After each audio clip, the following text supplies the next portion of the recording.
A Sea of Sorrows by Bookshope21, Chapter 7. Camp Half-Blood, Long Island Sound, New York, June 4th, 2007. Percy had just returned from meeting up with Rachel, as they had been owling each other during the school and they had agreed to meet at a coffee shop. "Don't you see them?" hissed Rachel as they poke their head from behind the door. That is when Percy saw two girls wearing cheerleader outfits with bronze and donkey legs. It looks as though they were searching for him. "Bloody hell, thought Percy, as he and Rachel left the bathroom. Percy Weasley, we have been waiting for you," said one of the girls, as she showed off her teeth. Percy briefly felt as though she was trying to place him under a spell. Percy and Rachel ran out of Starbucks, with the imposer following after them. Soon enough, Rachel and Percy were cornered between a dumpster and the monsters. Percy swung at the one wearing a jacket that said, "Hi demigod scum, my name is Kelly," and with a burst of flame she died. As her friend got ready to attack Percy, the other was stabbed by a bronze knife. Annabeth got to him and grabbed his wrist. "Let's go to camp," cried Annabeth, as they got into a cab and Percy called to Rachel. "I'll call you later," and Annabeth gave him a pissed look. Which brought them to camp, and Annabeth forgave him once he explained to her about how he met Rachel last winter. Annabeth and Percy attended Grover's hearing with the Council of Elders. Clarice was there, as well as with Grover's girlfriend Jennifer. Percy met an old camper named Quintus and his pet hellhound, Mrs. O'Leary, and she is an absolute sweetheart. Percy reunited with Tyson, who he hadn't seen in a year. Tyson was cleaning the cabin for inspections, and he had also hung a bronze chandelier of hippocampi. Tyson was happy when he found out that the shield that he had made for Percy saved his life during the winter. As they were headed for the dining area, Tyson asked about the scar in the ground, and Percy told him in a whisper about Nico, and that Nico had caused it accidentally when he was learning to use his powers. Later that evening, they were doing a training exercise with everyone in teams of 2. Grover was with Tyson, while Annabeth and Percy were together. The first to find the laurel wreaths were the winners. Annabeth and Percy were cornered by 3 scorpions, in which they fell into a tunnel, and it wasn't until they heard Tyson calling their names that they left the tunnel. It turns out that instead of a few minutes, it had been an hour. "It's the labyrinth," says Charon, as the campers dispersed to return to their cabins because it was past curfew. In the morning, Annabeth sat with Percy at the Poseidon cabin table, which was against the rules. Annabeth went up to the attic and received her prophecy. "You shall delve in the darkness of the endless maze, the dead, the trailer, and the lost one raise. You shall rise or fall by the Ghost King's hand, the child of Athena's final stand, destroy with a hero's final breath, and lose a love so worse than death." Annabeth decided to take 3 questers with her, Percy along with Grover and Tyson. When the group entered the labyrinth, they met Hera, who acted as though they were all one big happy family. Percy glared at her, and the questers continued on with their quest, after Hera gave them advice about the quest. Soon enough, they were on their way again, and that is when they stumbled upon a sphinx who made Annabeth compete in the trivia game. They destroyed her grading machine and ran away, which led them to meeting the 100-handed one and his jailer, Percy won a game of rock, paper, scissors against him by using a gun. The group escaped Alcatraz, and they ended up at a farm with red cows. That is where they saw Nico again. Percy cleaned the stables of the man-eating horses with help from a helpful naiad, and he shot an arrow through Grayon. Afterwards, Percy sacrificed a piece of meat to Apollo and Artemis. Nico was seeking advice from Minos, so they summoned his ghost, and the questers followed a mechanical spider back to the workshop of Hephaestus. After the god gave them a little side quest, then they were once again on their way. The group split up because Grover believed that he had found the god Pan, and Tyson went with him, while Annabeth and Percy went to Hephaestus' workshop, which was under Mount St. Helens. Percy made Annabeth get out of the workshop, and Annabeth kissed Percy on the lips before she left. Percy blew up Mount St. Helens. When Percy woke up, he had landed on the island of Calypsos, and he returned to the Muggle world. And he arrived at camp just as his funeral started, and Annabeth is pissed at him. Quintus gives Percy a whistle to summon Mrs. O'Leary, which was from the River Styx, and it could only be used once. Aphrodite was mad at him because she flashed a message to Rachel about meeting, so off Percy and Annabeth went to meet Rachel, and she was a gold statue. As it turns out, Rachel was raising money to save the arts for a local school. The group went to the basement of an old building where it was revealed that Rachel had found the symbols of Daedalus. The group found Nico and he was captured by Luke's men. So Luke's men captured them and Percy is forced to fight against his giant half-brother. His mother is Gaia, cries Annabeth before her mouth is covered as Antonius attacked him. Percy defeated his brother by hanging him from the ground. The group escapes and they fly away using wings when they found Daedalus' workshop, which looked as though it was visited rather recently. When they land, they see a disturbing sight, which is Ethan pledging his allegiance to Kronos, and that is when Kronos rises and Rachel hits him right between the eyes with the blue hairbrush. As the group runs away, that is when they find Grover and Tyson, as well as the lost god, Pan bless them. Percy promises to make a difference in the wizarding world. The group returns to the surface, and Percy summons some Pegasi to fly them back to camp. The 3 demigods, 1 Cyclops and 1 Satyr, make it back to camp as the battle begins. Everyone fights their hardest, and with the help of Daedalus, the campers temporarily defeat Kronos' army, but not without casualties.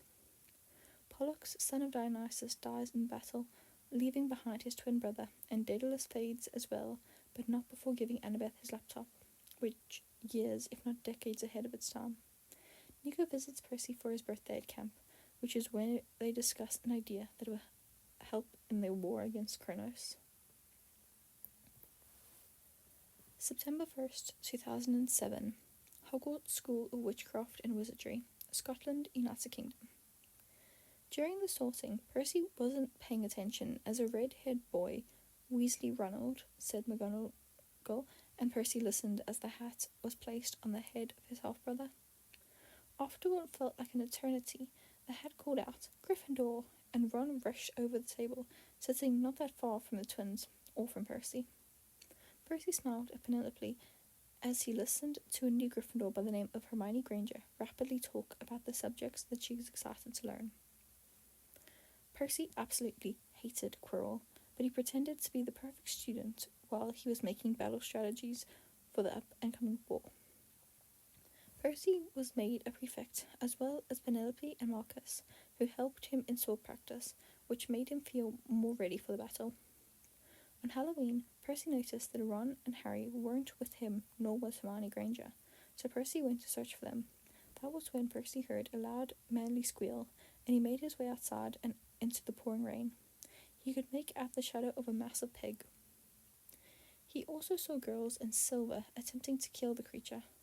"Bombarda!" cries Percy as the sound of a tree being knocked over startles the creatures.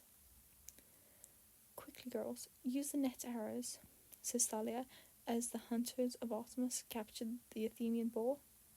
"Thanks, Percy," says Thalia as she and Bianca greet their cousin.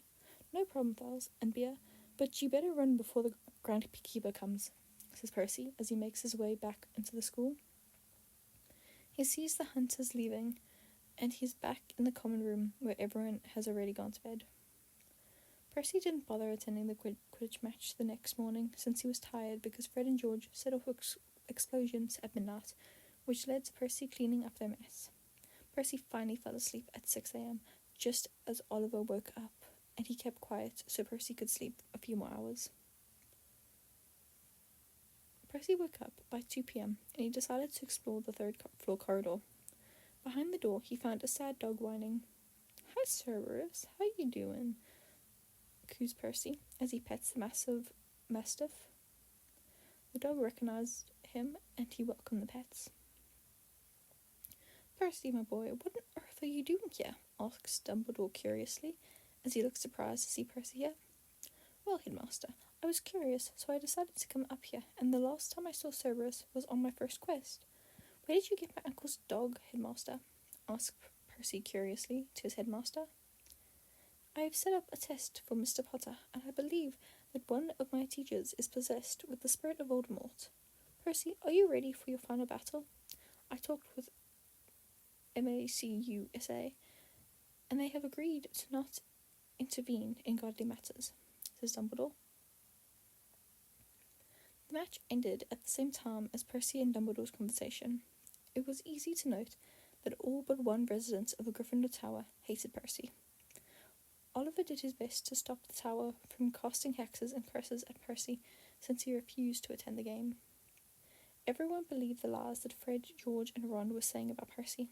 Percy couldn't defeat himself because he was hunting down Kronos.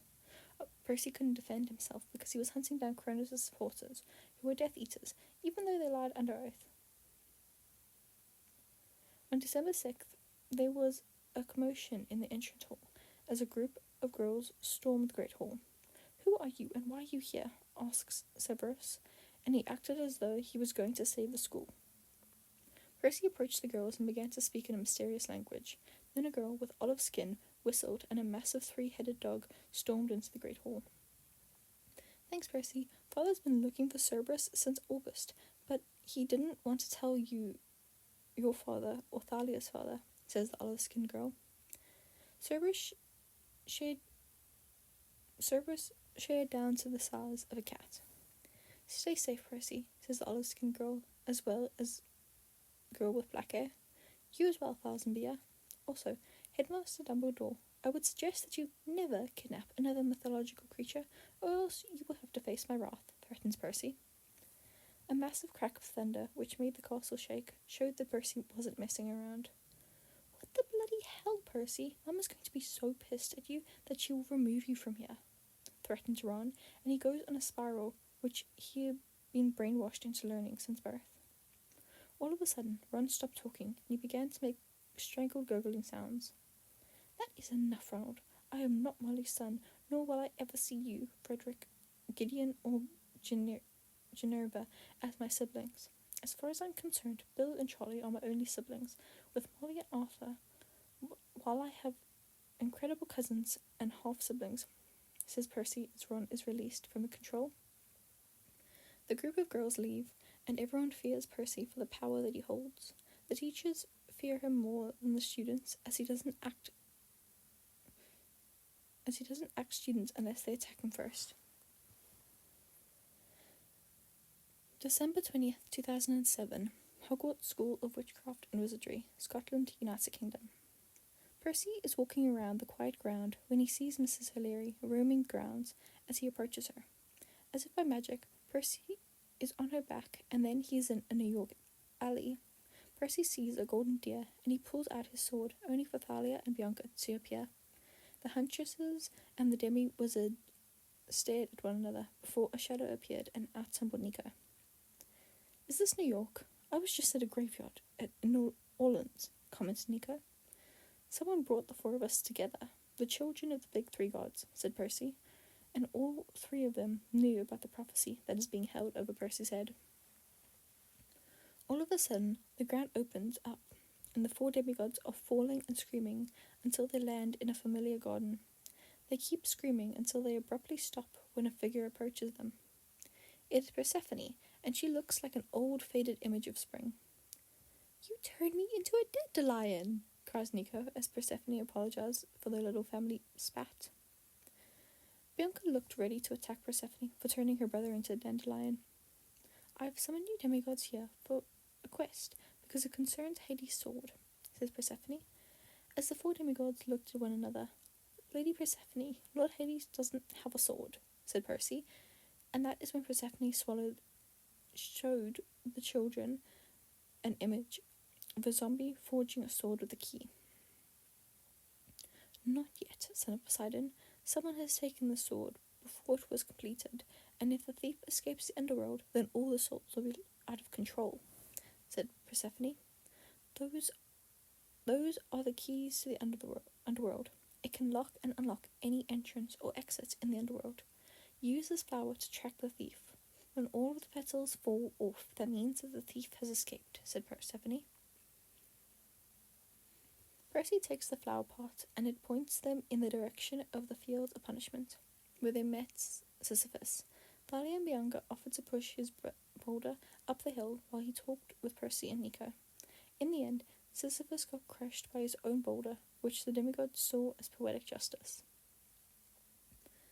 The group were attacked by Ceres while trying to get more information about the whereabouts of the sword. Percy felt a pain in his shoulders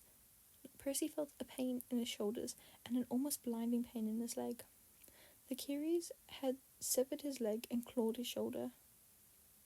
Thalia and Nico held him down while Bianca poured nectar on the wound, which caused him to wither in pain even more. While a ghost with cinnamon hair saw them, soon enough the group reached the leave. Percy strained his powers in order to keep his cousins dry, since one drop would have erased their memories. When it was Percy's turn to cross, the water landed on him, yet he retained his memories. The group eventually cornered Ethan, Nakamura, and Laphetes, with Percy wiping the Titan's memories, and then he was named Bob. Bob healed Percy's shoulder, but he was unable to heal Percy's right leg. But he stopped the bleeding, and the group returned to Hades' palace. Hades was at his wife, Kate, but the demigods were soon enough allowed to return home. Perseus, when the war is over, I will request Festus to make you a prosthetic leg. I fear that my son has taken control of one of your teachers. Beware of your defense against the dark arts professor, warned Hades. Everyone remained frightened, but the year continued as normal, with Percy leaving to attend his camp. Percy was ready for the final battle against his evil grandfather. He was determined to survive regardless of what happened. Molly and Arthur had once more tried to convince Percy to come home, but they were unsuccessful in the fruitless task. Poseidon flashed Percy to camp as soon as Molly and Arthur tried to approach him.